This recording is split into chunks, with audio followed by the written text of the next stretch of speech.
presents Rules Made Easy. The original author of Rules Made Easy was American League umpire Nick Bremigan. My name is Nick Bremigan. I'm an American League umpire, have been for 15 years. I've been 20 years altogether in professional baseball. Bremigan was an American League umpire from 1974 to 1989. Tragically, Nick died of heart failure in 1989. Known as a master of the rules of baseball and one of the best at applying them to the game, Nick developed a formula for understanding and enforcing the basic rules of baseball. There are many names for Nick's system, but it's really just baseball rules made easy by circles. Now brought to you in video form, Rules Made Easy will guide you through this ingenious format and will make it even easier to understand. Here's how the system works. Each situation is either in the home plate on the page or in a box. The elements of the situations are broken down into a series of circles.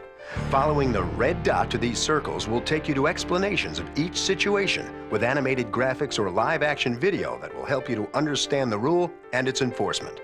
The rule number is in the respective circle. The whole idea of Rules Made Easy is to make it easier to apply the rules of baseball to the game of baseball. It's based on and cross-referenced with the official rules of baseball. So enjoy and learn from Rules Made Easy, as we also dedicate this video to the man and genius of Nicholas G. Bremigan.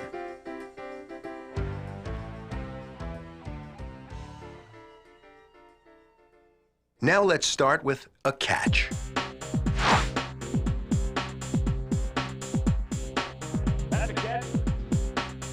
By rule, to have a catch in baseball, you must have secure possession.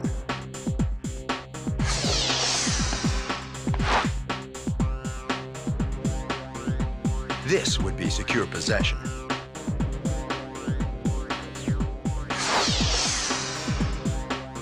You must have complete control of the ball. Complete control of the ball means the fielder does not bobble, juggle, or drop the ball. Pinning the ball against your body is also complete control of the ball. And most important to ruling a catch, you must have voluntary release. Voluntary release is determined by either taking the ball out of the glove with the bare hand, or obviously releasing the ball from the glove only, like on this catch.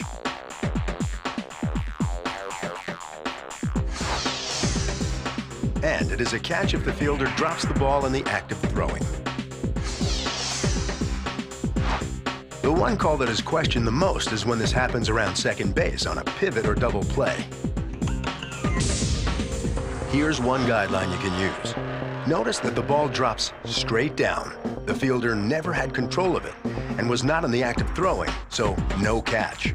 But if the ball flies backwards, this might indicate the ball was being taken out of the glove trying to get the quick throw to first, or in other words, in the act of throwing. Here we see it again. Notice this time that the direction of the ball is now going backwards, so this would be in the act of throwing. Remember, this is only a guideline. A couple of things to remember here. It's no catch if the fielder drops the ball as a result of a collision or falling. So if the fielder secures possession, has complete control of the ball during the tumble, but then loses it upon impact with the ground, this would be ruled no catch. As we see another play, keep in mind the best key phrase here is they must survive the crash. And it's no catch if the ball touches an offensive player, the ground, a fence, or an umpire. So, if it touches an offensive player, like a runner, the ground, a fence, or an umpire first, it would be no catch.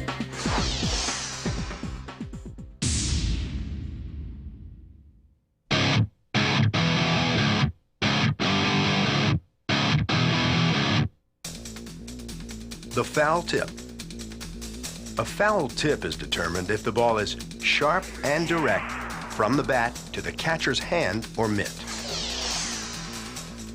This would be a demonstration of the ball going sharp and direct from the bat to the catcher's mitt.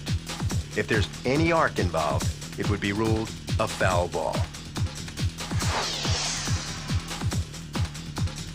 A foul tip must be caught by the catcher.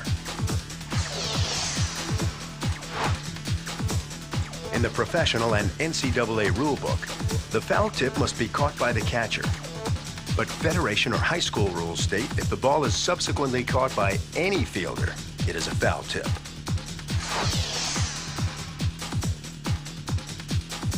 A foul tip is a strike.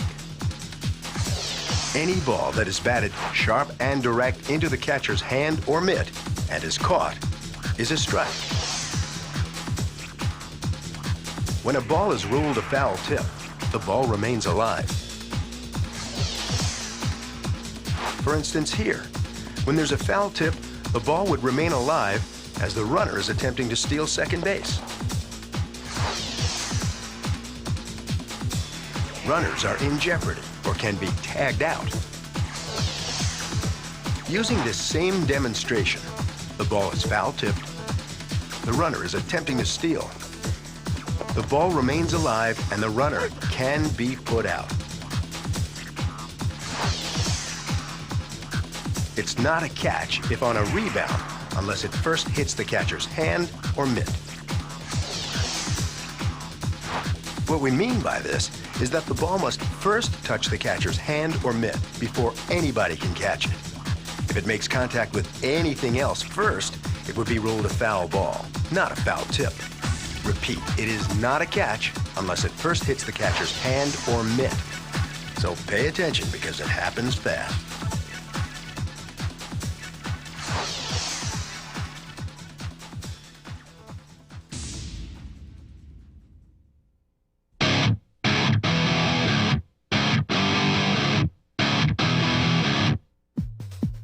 Illegal pitch.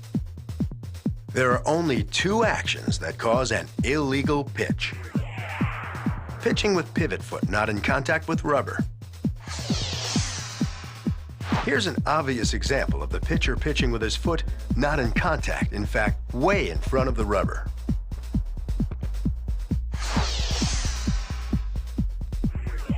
The other type of illegal pitch is a quick return pitch, or what's known as quick pitch. Here's one example of a quick pitch, demonstrated with a runner on base. The pitcher does not come set before delivering the ball to the plate.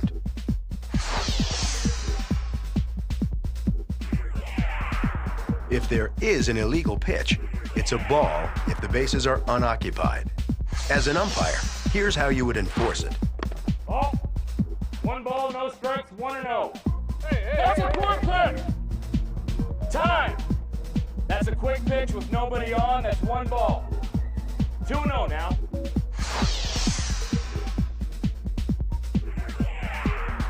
If an illegal pitch occurs with any runners on base, it is a balk. This is how the rule would be enforced.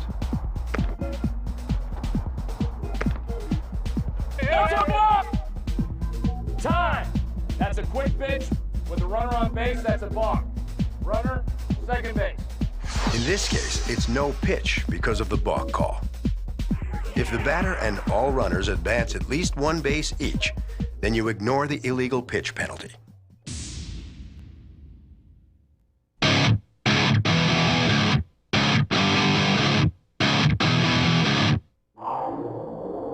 Infield fly rule.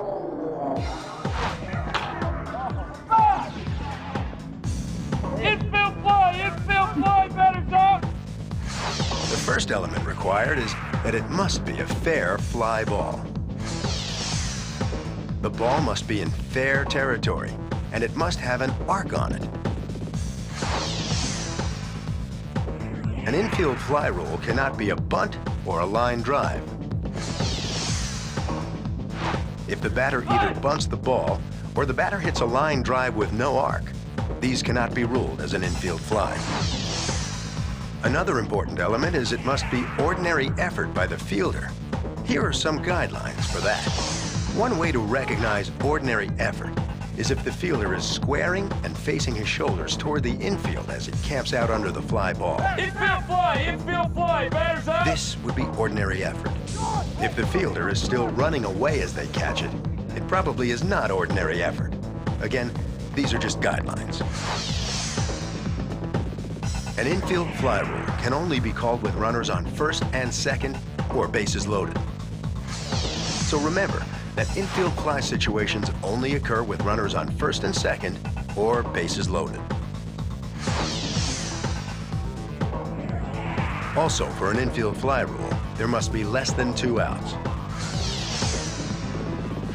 An infield fly rule can only be called with 0 or 1 out.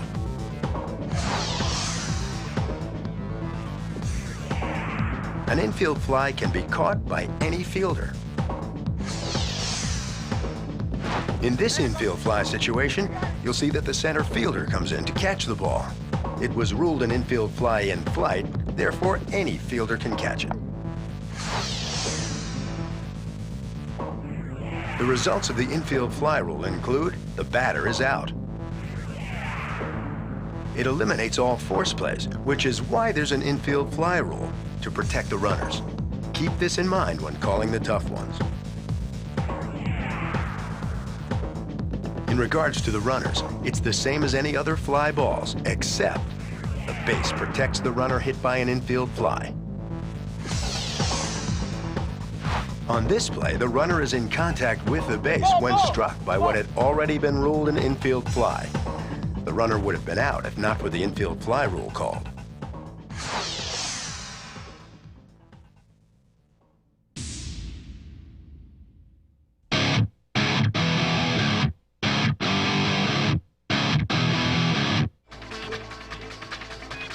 Delayed dead ball situations are those that you call the infraction, but delay calling time or enforcing the penalty until you see the result of the play.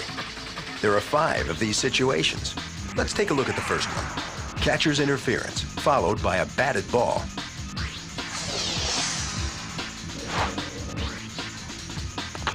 That's interference! That's catcher's interference. The man got a base hit. We ignore the interference.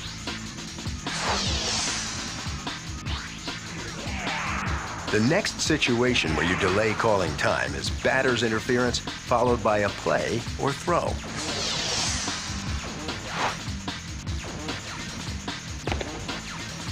That's interference! Time! We got batter's interference. The runner was out, so he's still out.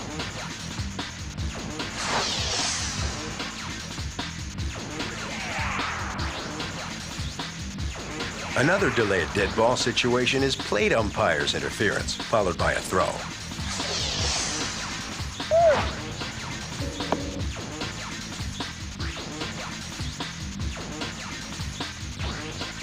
That's interference!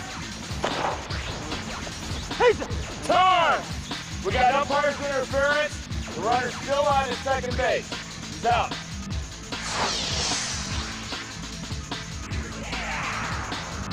Number 4 would be a balk, followed by a pitch or throw.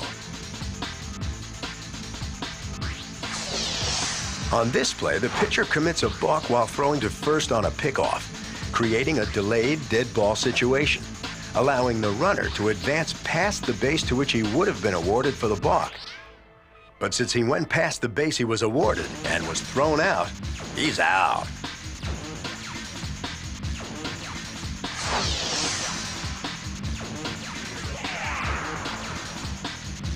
The last delayed dead ball situation is obstruction, Rule 706, the B part of the rule only.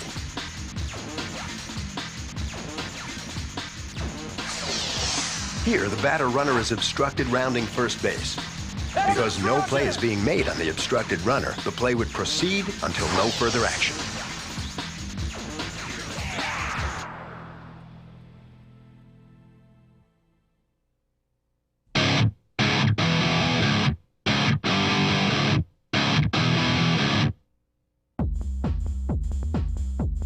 Dead ball, runners advance 1 base. It is a dead ball, and all runners advance 1 base when a balk is called, not followed by a pitch or play.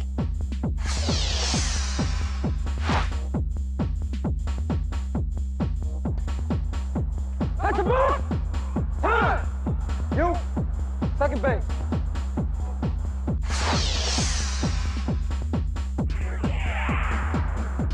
Another dead ball situation where a runner would advance one base is a runner attempting to steal on a pitch which catcher's interference occurs. When catcher's interference occurs, the batter would be awarded first base and only runners stealing on the pitch or forced would advance. That's interference. Time. We got catcher's interference, batter, first base. The only way a runner would move up in this situation is if the runner at second was stealing on the pitch with catcher's interference called.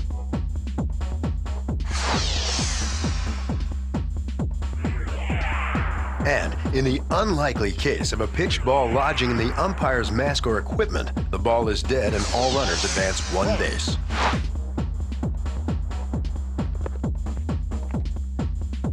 Time!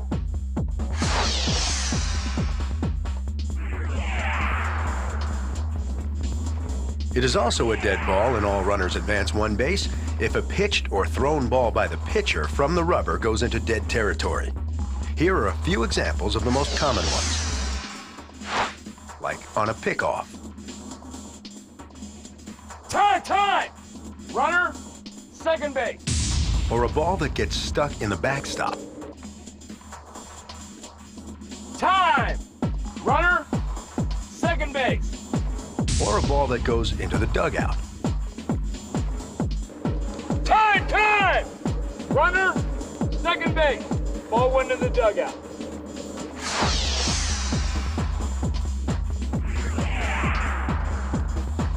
Ball's dead and runners advance one base anytime a fielder, after catching a ball, falls down in dead territory.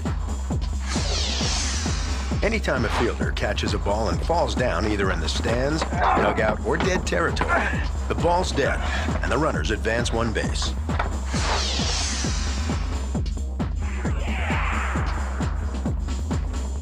And here's a wild one. The pitch touches the runner trying to score.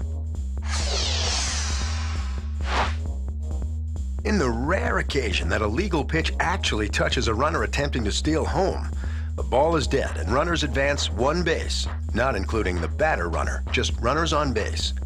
And did you know you still must make your normal ball or strike call on this play? Good luck with that one.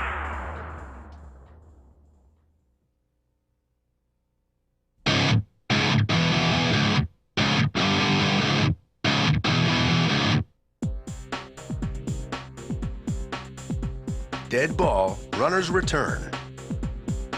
Here are your dead ball situations in which the runners would return. First, the obvious one. A foul ball not caught.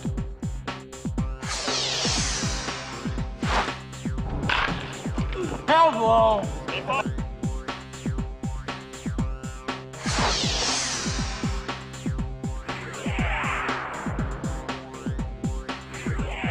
An illegally batted ball is another dead ball runner's return situation. One example would be hitting the ball with one's foot out of the batter's box at the point of contact, like this example, where the batter's foot is touching the plate. Time! That's an illegally batted ball. Foot was touching the plate. Batter's out.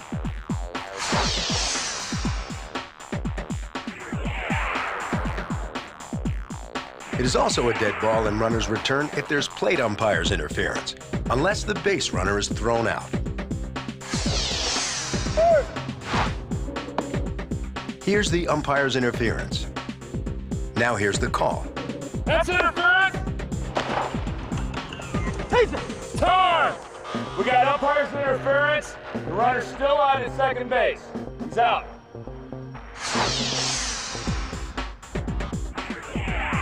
Another dead ball runner's return situation is batter interference, unless the runner is thrown out. One. That's interference. Time! We got batter's interference. The runner was out, so he's still out. If the runner was not out, the runner would return and the batter would be called out. It is a dead ball and runner's return anytime you have offensive interference by a base runner. Let's watch. If a runner interferes with a fielder making a play, this would be offensive interference. The runner is called out, and any other runners would return. Here's another example of offensive interference. A batted ball hits the runner. He's called out, and any runners ahead of him would return. That's interference. Time. He's up. Batter. First base.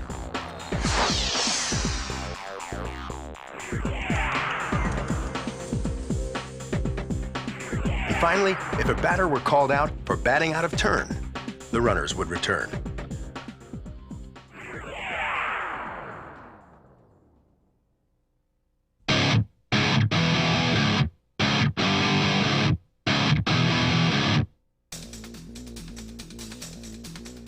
Dead ball, runners return unless forced. The circles now tell us of the situations that have the runners return unless forced to advance, such as any fair batted ball that strikes a runner or umpire. Any fair batted ball that strikes a runner would be interference. Only the runners that would be forced to would advance. That's interference. Time. He's up. Batter. First base. Any fair batted ball that strikes an umpire would be interference. Only the runners that are forced to would advance. Time. That's umpire's interference. You got second, batter. First base.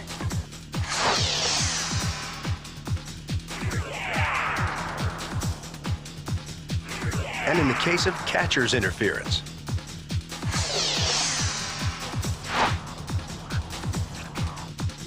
when catcher's interference occurs, only the runners that are forced to advance shall, not all runners.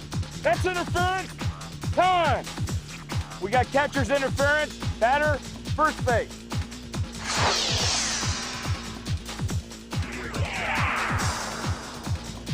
And even in the painful case of a hit batsman.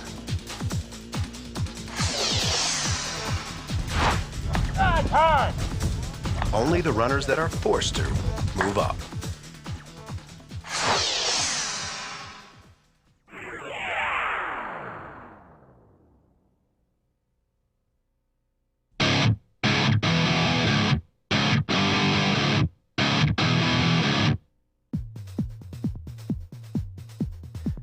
Let's clear up a myth before we get started on this one. There's no such thing as 1 + 1 in the basic rules of baseball. It's either a 1-base award or a 2-base award, enforced either from the time of the pitch or the time of the throw. Okay, now we can start. Here are the situations where you would award 2 bases from time of pitch. A thrown ball into dead territory on first play by an infielder.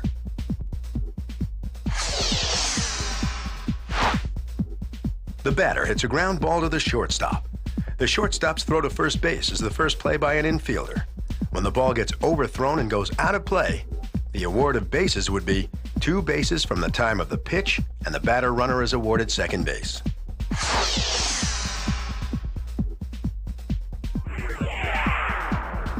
It is also 2 bases from the time of the pitch when the fielder deflects a wild pitch into dead territory while retrieving it.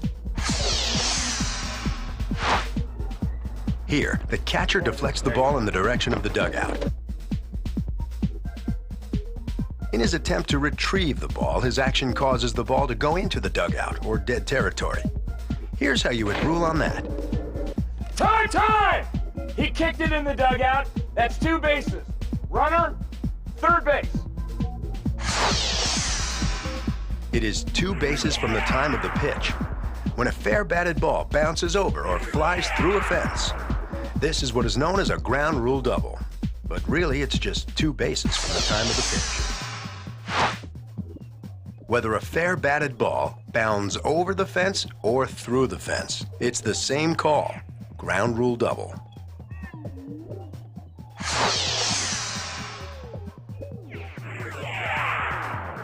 It's also 2 bases from the time of the pitch when a fair batted ball is deflected into dead territory.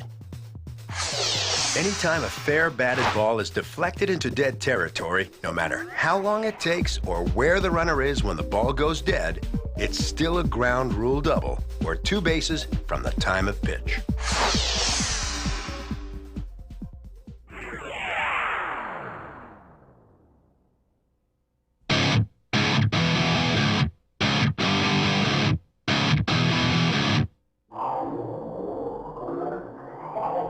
These plays will be situations where you award 2 bases from the time of throw. Thrown ball into dead territory on second play by an infielder. Besides a double play, here's an example of another common second play by an infielder. With a runner on second base, the shortstop's play to first base on the batter runner is the first play by an infielder. As the runner takes off to third, the first baseman's throw to third base is the second play by an infielder. The throw goes into dead territory, and the award is 2 bases from the time of throw. Time!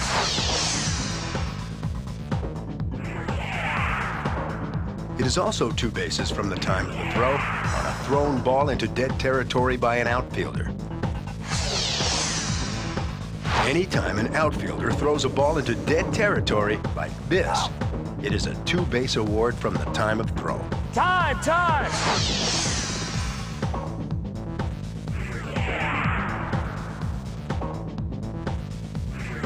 Thrown ball into dead territory by any fielder if the batter runner and all runners have advanced 1 base each.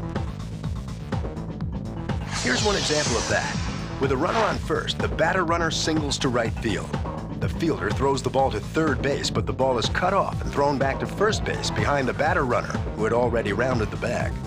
The ball goes out of play, and it's 2 bases from the time of the throw. And since both runners had advanced 1 base, the runner from second base scores, the batter runner is awarded third. Any relay throw that goes into dead territory by any fielder, also 2-base awards from the time of throw. In this demonstration, the relay throw is not on the play going home, but back to first base. If this ball should go into dead territory, it would be 2 bases from the time of throw.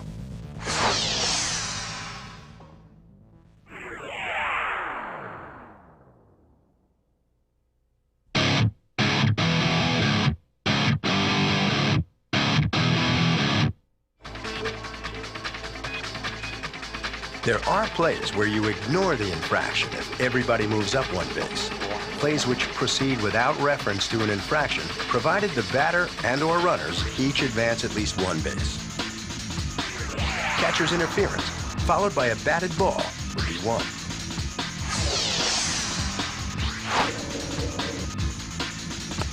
That's interference! That's catcher's interference. The man got a base hit. We ignore the interference.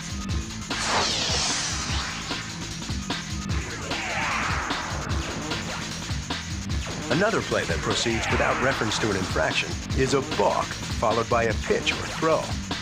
Here, the pitcher balks, but the batter gets a base hit. What's the balk? If the batter reaches first base, the play would proceed without reference to the balk.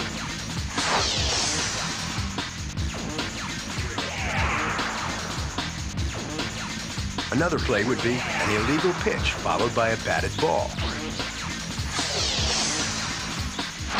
With the pitcher's foot not touching the rubber, it's an obvious illegal pitch. The man got a base hit. We ignore the illegal pitch.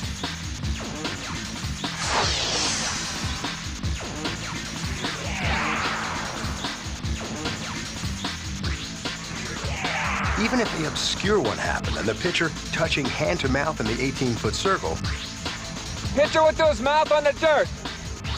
if this were followed by a batted ball, it would be another play that might proceed without reference to an infraction. There are a lot of different interpretations about the hand-to-mouth rule, so again, check with your local association to clarify the ruling at your level.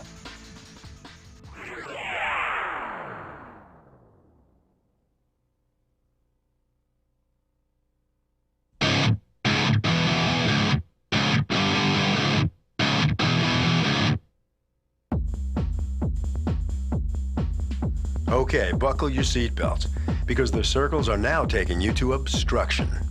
If this information seems like a lot to take in at once, you're right. But be assured that if you play it over and over, it will become very easy. If you break it into the A part of the rule and the B part of the rule. With this head start, let's begin. There are 2 aspects to the A part of the rule. Let's start with obstruction on a batter runner before he touches first base. Here's a demonstration of obstruction on the batter-runner before he reaches first base. That's obstruction! Time! That's obstruction, runner, first base. Now let's break it down. If you have obstruction on the batter-runner before he reaches first base, A, time is called at the moment of obstruction. That's obstruction! Time! B, batter-runner is awarded first base. That's obstruction, runner, first base. Other runners would advance one base if forced, or if not forced, advance or return according to umpire's judgment. The other part of the A rule is, if obstruction occurs while a play is being made on an obstructed runner. Here's an example of obstruction on a rundown. This is where it commonly occurs. Obstruction! Time! That's obstruction, runner, score.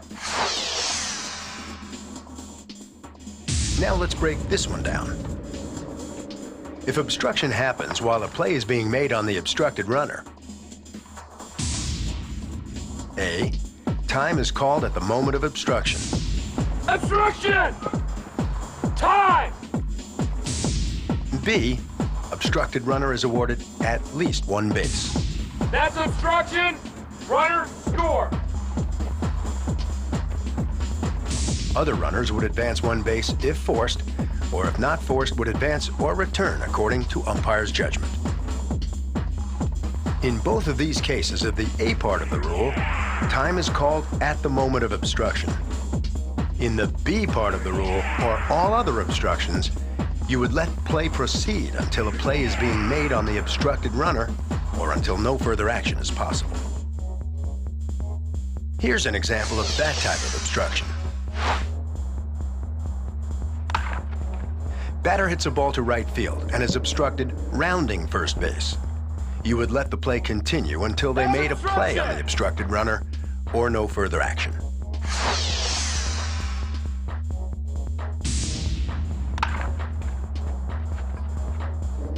Now let's break this down. If you have obstruction and a play is not being made on the runner and it is not before first base, obstruction is called, but the play continues.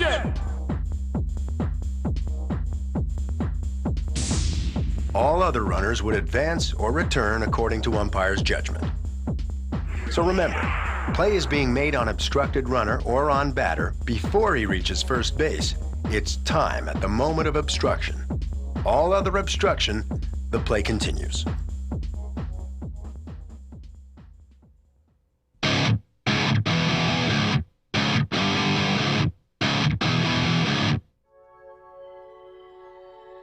A lot of people ask me, what is your most embarrassing moment in baseball?